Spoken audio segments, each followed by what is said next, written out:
It's really great to have an expert talk to us about these things because I feel like there's so much information being thrown around out there by by politicians, by media outlets, on social media, and especially with information changing so often day to day.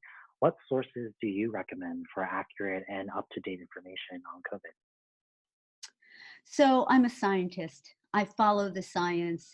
The science for me that I will rely on, and again, you said it, Edric, and that is that it's changing every few days, every few minutes, and we have to keep up. Who do we trust? Well, we trust the scientists, and we trust the CDC. No one's perfect. No agency is perfect. No scientist. Oh my goodness, I shouldn't say this, but no scientist is perfect. And when I say perfect, all we can do is make predictions and spread knowledge with the information that we have right now. Okay, we can do some predictions based on what we know now, but things are changing so fast. So I read the CDC.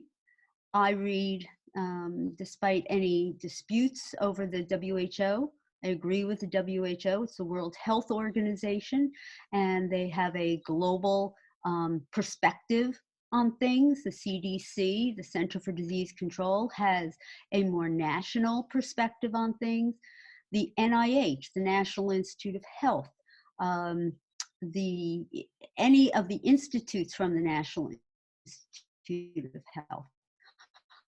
Also, science and following New Jersey science, that you listen to the science that's coming out from your states.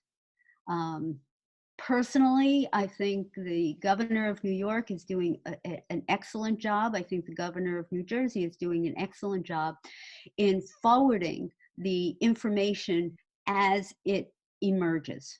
I have calls with NYU School of Medicine once a week, once every 2 weeks, and the information changes drastically from week to week because what we're learning is changing drastically. And what I can tell you is there is hope.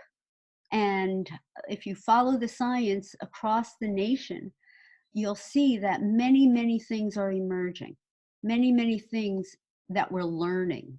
And through knowledge, there will be more, not only hope, but actual practices that can be put into place. So I know we're all hoping for a vaccine. The reality of that is, while many of the clinical trials and pharmaceutical companies is very promising, but there's a long way to go to make sure that it's tested properly and that people don't have tremendous side effects. And that's a very important thing. There was a vaccine developed many decades ago that actually killed more people than the actual infection. So we have to take it slow, in that we have to make sure that all of people's health is protected.